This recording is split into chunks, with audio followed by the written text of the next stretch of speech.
बिस्मिल्लाहिर्रहमानिर्रहीम, अस्सलाम वालेकुम। आप देख रहे हैं मेरे सवाल और मैं हूं मुनीब फारूक। पाकिस्तान की सियासत एक ऐसा खेल है जो कि एक दायरों का सफ़र है। ये वो दायरे हैं जिनका सफ़र कभी ख़त्म नहीं होता, बात घूम फिर कर वहीं आ जाती है। आपने वो इख्तलाफात तो देख लिए जो कि इस हुकूमत के बनने के बाद, यानी वफाक में हुकूमत है, चारों सूबाई हुकूमतें क़याम में आ चुकी हैं, लेकिन लड़ाइयाँ अपने अरूज पर हैं। एक दूसरे को के मैंडेट को शायद तस्लीम भी नहीं किया जा रहा। कोई ये कहता है कि जो बैठा है वो गासिब है, और अगर बैठा है तो हम उससे उसका ये हक और हक हुक्मरानी दोनों छीन लेंगे। पाकिस्तान की सियासत के अंदर ये कोई नई बात नहीं है, लेकिन सवाल ये है कि ऐसी हुकूमतें जो कि एक तरीके से या दूसरे तरीके से किसी ना किसी तरह एस्टैब्लिशमेंट के मरहूने मिन्नत इक़्तिदार में आती हैं, बनाई जाती हैं, मैन्युफैक्चर की जाती हैं, या उनको एस्टैब्लिशमेंट की आशीर्वाद हासिल होती है, क्या ऐसी हुकूमतों को सवाल करने का हक होता है? क्या ऐसी हुकूमतों को एस्टैब्लिशमेंट की बनाई हुई माजी की पॉलिसियों का एहतसाब करने का हक होता है? ये सवाल आज मैं इसलिए कर रहा हूँ कि आज के वफाकी वज़ीर दिफा जनाब ख्वाजा आसिफ साहब ने रिसेंटली प्रोग्राम्स में कुछ टेलीविज़न टॉक शोज़ के अंदर ऐसी गुफ्तगू की और ऐसे नुकात उठाए जिनके बाद पाकिस्तान की सियासत के अंदर एक नया तलातुम बरपा हो रहा है। ये सवाल कर रहे हैं, बल्कि मुल्क के जय्यद सहाफ़ी ये लिख रहे हैं कि क्या ख्वाजा आसिफ साहब को या उनकी हुकूमत को घर जाने की बहुत जल्दी है। कुछ ऐसा ही कॉलम आज जनाब अंसार अब्बासी साहब ने भी लिखा है। सवाल यह है कि जो ख्वाजा आसिफ साहब ने कहा, क्या ये उनकी अपने जहन की इख्तरा है या पार्टी की पॉलिसी? याद रहे कि ख्वाजा आसिफ साहब कोई गैर अहम शख्सियत नहीं है। वो मियाँ नवाज शरीफ, जो कि पाकिस्तान मुस्लिम लीग नून के कायद हैं, इस मुल्क के 3 दफ़ा के वज़ीर आज़म हैं, उनके देरीना साथियों में से हैं। ख्वाजा आसिफ साहब का ये कहना कि साबिक army chief general Qamar Javed Bajwa और साबिक DGISI जनरल फैज़ हमीद को पार्लियामान के अंदर बुलाना चाहिए, उनसे बासपुर्स करनी चाहिए, उनकी बनाई हुई पॉलिसियों के ऊपर सवाल करना चाहिए, क्या ये सिर्फ आज के वफाकी वज़ीर दिफा की जहन की इख्तरा है या इसके पीछे कुछ और है? उसूली एतबार से तो ये गुफ्तगू शायद दुरुस्त है, इसलिए कि जो लोग किसी भी मनसब पर हों, उनको अपने बनाए हुए पॉलिसी हो या अपने किए हुए फैसले, उन पर जवाब तो देना ही चाहिए। लेकिन क्या बात है मुमलिकत खुदादादे पाकिस्तान की है कि यहाँ पर जो कोई भी इक़्तिदार पे आता है, जो कोई भी किसी मनसब पर बैठ जाता है, वो मनसब से हट जाने के बाद शायद ये चाहता है कि उसे एब्सोल्यूट इम्यूनिटी और एब्सोल्यूट इम्प्यूनिटी दोनों दे दी जाए। और ये ऐसा कुछ है जो कि पाकिस्तान की सियासत के अंदर या पाकिस्तान के उन हलकों में जो कि रूलिंग एलीट कहलाते हैं, वो अपने तक ये हक महफूज रखते हैं कि भाई हम जो कुछ कर गुजरे वो मुल्की मफाद में था, जो कुछ कर लिया उस पर सवाल ना ही किया जाए तो बेहतर है। अब ख्वाजा आसिफ साहब कह रहे हैं कि उन्हें धमकी दी जा रही है, तो न जाने आज के वफाकी वज़ीर दिफा को ये धमकी कौन दे रहा है। लेकिन सवाल ये है कि क्या आज की हुकूमत, जो कि शहबाज शरीफ साहब की क़यादत में, जो कि मफाहमत के चैंपियन हैं, जो कि ये समझते हैं कि टर्फ वॉर्स के अंदर नहीं पड़ना, जो कि ये समझते हैं कि वो पावर का वो पाए जो सियासतदान जिसके बारे में ये कहते रहे कि हमारे पास इसका बड़ा कम हिस्सा है, आज वो शायद ये समझते हैं कि हिस्सा तो दूर की बात, ये पाए तो इक़्तिदार का जो पाए है ये हमारे सामने एग्जिस्ट नहीं करता। आज का फॉर्मूला सिर्फ गवर्नेंस है और सस्टेन्ड गवर्नेंस है। ऐसे वज़ीर आज़म की मौजूदगी के अंदर ये पॉलिसी चल पाएगी या नहीं? एक और दिलचस्प बात यह है कि मियाँ नवाज शरीफ के एक और देरीना साथी, जिन्होंने कैदोबंद की सोबतें बर्दाश्त की, अपने ऊपर हेरोइन का मुकदमा बर्दाश्त किया, बहुत से मुश्किल हालात के अंदर अपनी जमात का साथ नहीं छोड़ा, उनका एंगल दिलचस्प है। उन्होंने हमारे ही प्रोग्राम में कुछ अर्सा पहले, यानी राना सनाउल्लाह साहब ने कुछ अर्सा पहले किसी भी हुकूमत के जाने या रह जाने, सर्वाइव कर जाने या उसकी लाइन पिट जाने के हवाले से क्या कहा था, जरा सुनिए। आपको लगता है ये स्टेबल मॉडल है जो अब आप हुकूमत बनाने जा रही हैं, ये 5 साल अपना अरसा निकाल सकता है? पाकिस्तान में हुकूमतों के चलने जी और हुकूमतों के जाने में ये चीज़ें हायल नहीं होती जिनका आप जिक्र कर रहे हैं। वो कोलिशन गवर्नमेंट हो या एक जमात की गवर्नमेंट हो, उसके पास सिंपल मेजॉरिटी हो, भले उसके पास 2/3 मेजॉरिटी हो, गवर्नमेंट के कायम रहने और गवर्नमेंट के चलने में दूसरे अवामल हैं जो कार फरमा होते हैं। बिल्कुल ठीक है।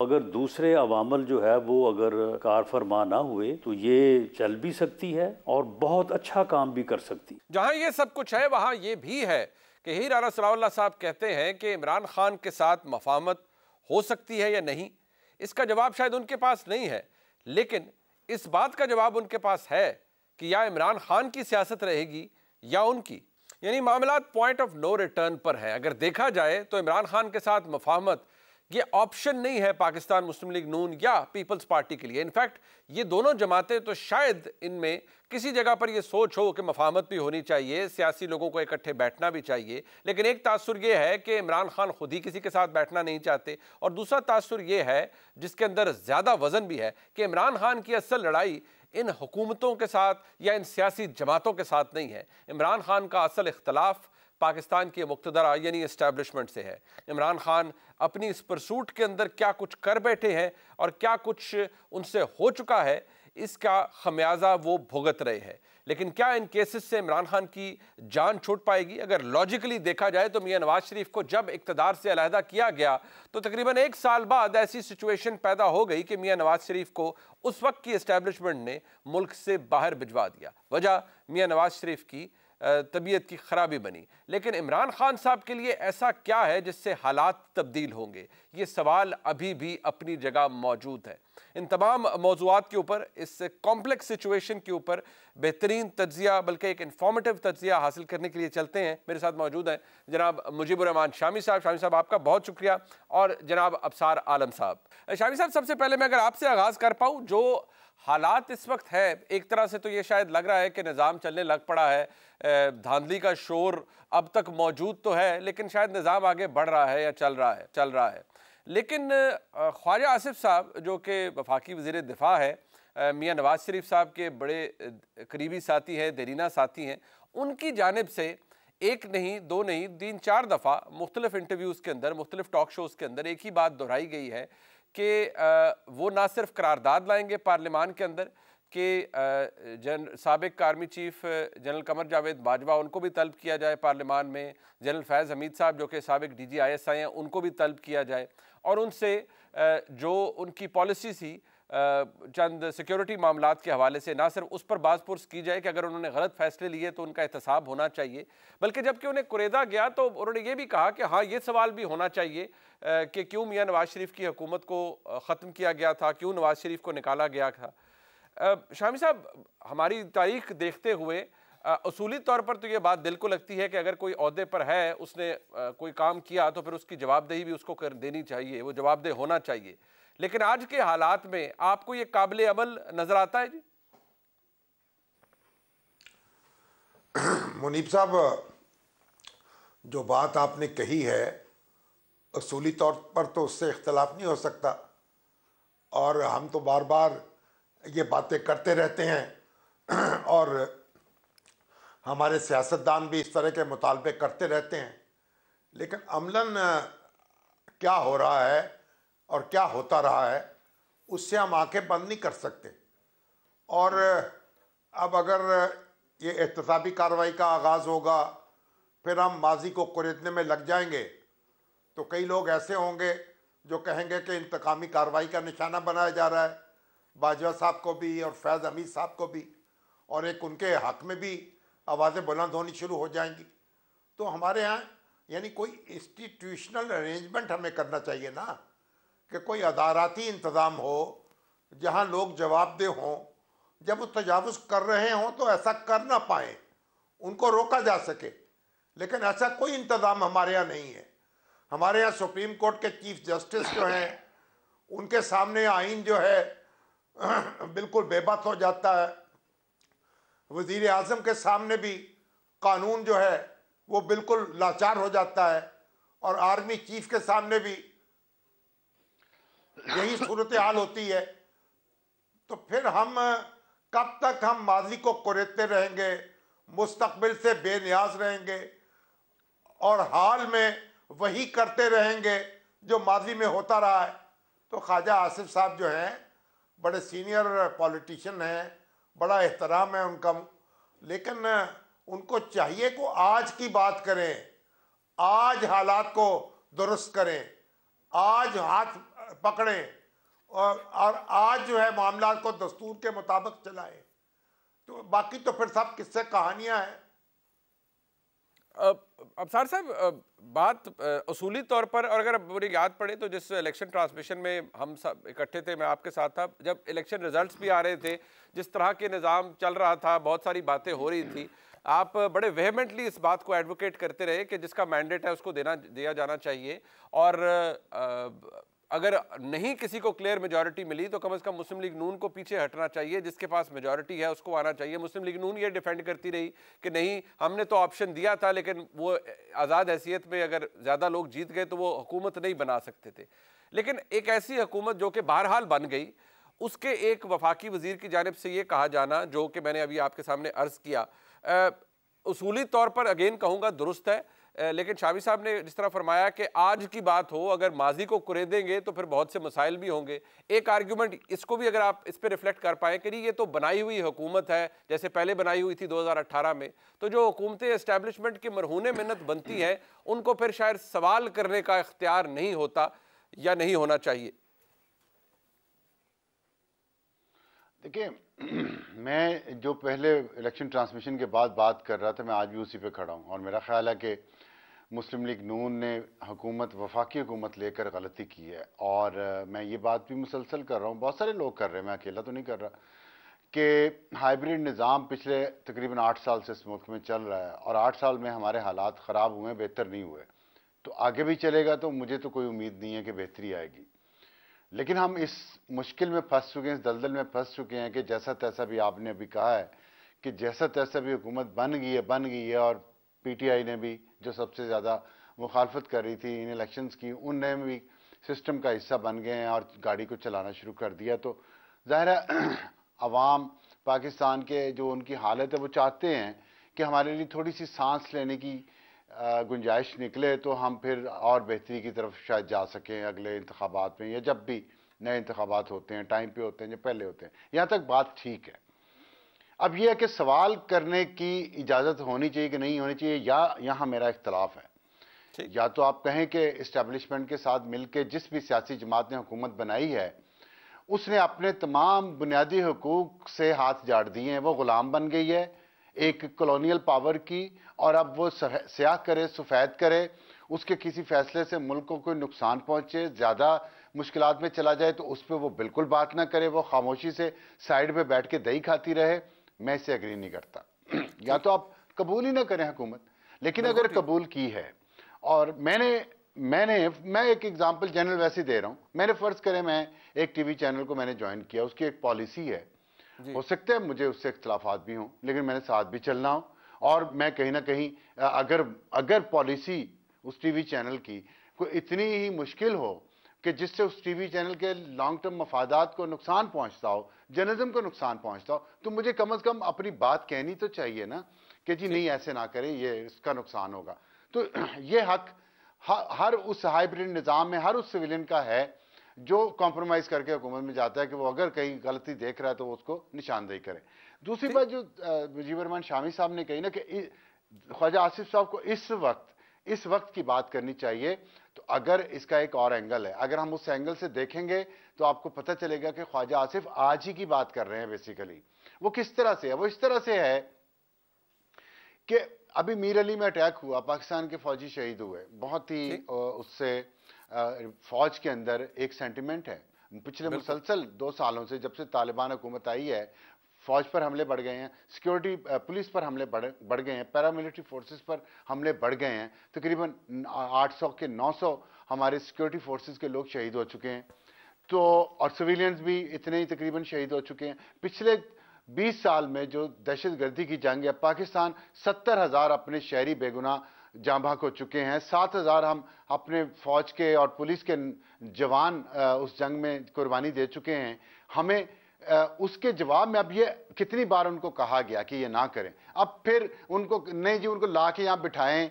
अब आप काबुल चले गए, 3 बंदे, उन्होंने फैसला किया कि हम काबुल जा कहेंगे एवरीथिंग विल बी ओके। तो ये क्वेश्चन उनसे पूछना बनता है, भाई ये पॉलिसी तो पार्लियामेंट ने नहीं बनाई थी, तो पार्लियामेंट को आपने कहा कुछ हुआ कुछ, तो आप आके जवाब दें।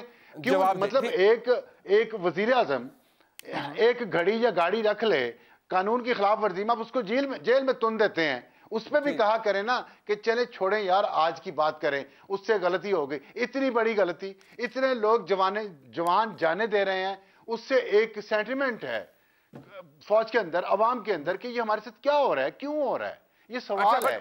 आप ये सवाल है, बड़ा वैलिड सवाल है। एक मुख्तसर सा ब्रेक सर यहाँ पर ले लेते हैं, वापस आते हैं, उसको यहीं से आगे बढ़ाते हैं, हमारे साथ रहिएगा। एक बार फिर आपको खुशामदीद कहते हैं। शामी साहब, ये जिस सिक्योरिटी सूरत हाल कशीदा है, मीर अली पे में अटैक हुआ, पाकिस्तान की फौज के जवान भी शहीद हुए, अफसरान भी शहीद हुए, वज़ीर आज़म गए, सदर गए, एक ज़ाहिर बात है एक बड़ा एक सेंसिटिव माहौल है, लेकिन क्या ये अगर हम ये अज्यूम कर सकते हैं कि अगर ख्वाजा आसिफ साहब ये कह रहे हैं, कम से कम साबिक सरबरा ISI जनरल फैज़ हमीद साहब के हवाले से, तो शायद उनको किसी जगह से ये नॉट ज़रूर है या सपोर्ट ज़रूर है कि हाँ जी वाकई जिन लोगों ने फैसले किए उनको जवाब देना चाहिए, किसी को उनसे सवाल पूछना चाहिए। क्या हम ये अज्यूम कर सकते हैं या आपको लगता है कि इस तरह की बात करके ख्वाजा आसिफ साहब अपनी जो ये हुकूमत है जिसको मैं कितना मजबूत या कितना कमज़ोर कहूँ वो तो आप बेहतर बता सकते हैं, उसके लिए मसाइल बढ़ा रहे हैं ख्वाजा आसिफ साहब? देखें, माजी में हम कितना पीछे जाएंगे। ये जो अफगानिस्तान का मसला है वो कल पैदा हुआ है, कुछ परसों पैदा हुआ है, ये 1 साल की कहानी है, 2 साल की कहानी है, ये कई अशरों की कहानी है जी। और वाकयात एक दूसरे से जुड़े हुए हैं। हमने जो फैसले किए हैं उन फैसलों के नतीजे में जो सूरत हाल हमारे सामने है, हम आज किसी एक शख्स को बुला के, किसी दूसरे शख्स को बुला के उसकी जिरा करके, ठीक है उसकी एक अहमियत हो सकती है, लेकिन आज के हालात का अजाला नहीं कर सकते, मुदावा नहीं कर सकते। आज हमें फोकस करना है, जहां हम खड़े हैं वहां हमारे सामने ऑप्शंस क्या हैं, वहां हम कैसे आगे बढ़ेंगे। जो कुछ माजी था, माजी को हम जिंदा नहीं कर सकते, माजी को कुरेद लें, जो इतनी जांच पड़ताल कर लें। बुनियादी हकीकत यह है कि यहाँ कई हुकूमतें आई हैं, यक के बाद दीगरे, फौजी हुकूमतें भी और सियासी हुकूमतें भी, और सब ने जो पॉलिसीज इख्तियार की हैं, किसी ने ज़्यादा किसी ने कम, एक अपने तौर पर जो इक़दाम किए हैं उसका नतीजा हमारे सामने है। हमने जो तवक्कुआत कायम की थी अफ़गानिस्तान की नई हुकूमत से जी। और उसमें स्ट्रगल करने वाले लोगों से, वो पूरी नहीं हुई। वो भी ये कह रहे हैं उनकी तवक्कुआत भी हमसे पूरी नहीं हुई। तो आज देखें आज क्या करना है। अगर आग लगे तो पहले आग बुझाएं, फिर जायजा ले किसने लगाई है, कैसे लगाई है। अगर आप ये पानी की बाल्टी आपके पास नहीं हो, आप उस पर ना डाल सकें, ना रेत का कोई बोरा ला सके, और ये बैठ जाएं कि पहले तहकीकात कर ले कि दिया सलाई किसने जलाई थी, तो नुकसान तो हो जाएगा। अफसार साहब, हमने इस इशू को तो डिस्कस किया, जारी बात है अगर आप क्विकली रिस्पॉन्ड करना चाहें जो शामी साहब ने अभी फरमाया था। लेकिन एक और इशू भी है कि समहाउ इमरान खान पाबंद सलासिल है, पार्टी उनकी चल रही है, या जिस तरह से भी मामलात चल रहे हैं, हमने देखा माजी में भी कि मियां नवाज शरीफ साहब को निकाला गया, लेकिन फिर जाहिर बात है मियां नवाज, एक वक्त ये भी आया कि मियां नवाज शरीफ साहब बाहर तशरीफ़ ले गए, उस वक्त इस्टेब्लिशमेंट ने उनकी मदद की, वो मुल्क से बाहर चले गए 2019 में। बट सवाल ये है, और हर कोई पूछता भी, हर किसी के जहन में भी है, कि इमरान खान के साथ मफाहमत ये हुकूमत करेगी या करना चाहिए, या इससे सोचना चाहिए, या इमरान खान के साथ अगर कोई मफाहमत या डील होगी तो वो पाकिस्तान की इस्टेब्लिशमेंट की होगी। देखिए, शामी साहब के लिए मेरे दिल में बड़ा एहतराम है और उनकी बात जो उन्होंने की है वो उनका हक क्या करने का। लेकिन मैं भी सोच रहा था कि जितने भी इंटेलेक्चुअल्स आए हैं, फिलोसफर्स आए हैं, और जितने भी दानिश्वर हुए हैं, बड़े दानिश्वर इंटरनेशनल लेवल के, उन्होंने हमेशा तारीख से, हिस्ट्री से रहनुमाई ली है अपना मुस्तकबिल ठीक करने के लिए। यहाँ तक कि कुरान में अल्लाह ताला भी इंसान को, मुसलमान को ये कहता है, माजी के वाक़यात कोट कर करके, हिस्ट्री के तारीख के वाक़यात कोट कर करके कि आप अपना रास्ता कैसे ठीक करें।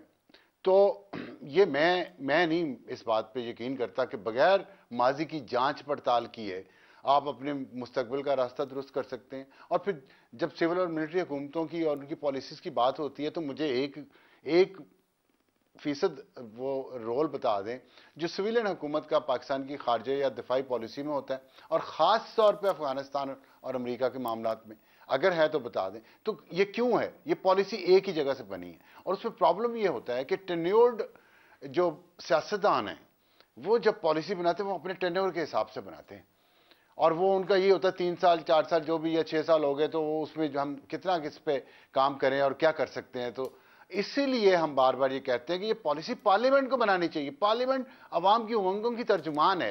पार्लियामेंट ओनरशिप लेगी तो पूरी कौम ओनरशिप लेगी, चाहे 40 साल पहले फैसला हुआ था, 20 साल पहले फैसला हुआ था या पिछले साल फैसला हुआ है। तो इसलिए पार्लियामेंट इसकी जिम्मेदार है, उसको आके बताया गया, उसे बुलाना चाहिए, इसमें कोई बुराई नहीं। उन्होंने कोई ब्लास्फेमी नहीं कर दी और फिर आगे से धमकियां मिल रही हैं उनको। वो लोग धमकियां दे रहे हैं जो ख्वाजा आसिफ के दस्तरखान से उठते ही नहीं थे बगैर ऑर्गेनिक फूड खाए हुए। तो मैं क्या क्या तफसीलात बताऊं उस बात की। और आज आके वो ख्वाजा आसिफ को धमकियां देते हैं इस बुनियाद पे कि उन्होंने फोन किया था कि जी मैं हार रहा हूं। जो ख्वाजा साहब से भी गलतियां हुई होंगी, लेकिन उनकी गलतियां ख्वाजा साहब के रेफरेंस से मैं बताऊं तो आपके प्रोग्राम का वक्त खत्म हो जाए कि ख्वाजा साहब ने उन पे कितने एहसानात किए हुए हैं। तो छोड़े इस बात को, ये ना करें, सिर्फ ये करें कि बहरहाल पार्लियामेंट सुप्रीम है, वहां ये पॉलिसी बननी चाहिए। और आपका सवाल देखिए, इस्टेब्लिशमेंट एक हकीकत है हमारे मुल्क में, इसमें तो कोई शक नहीं है। और हम सब की ये ख्वाहिश है, कोशिश भी है कि इस्टेब्लिशमेंट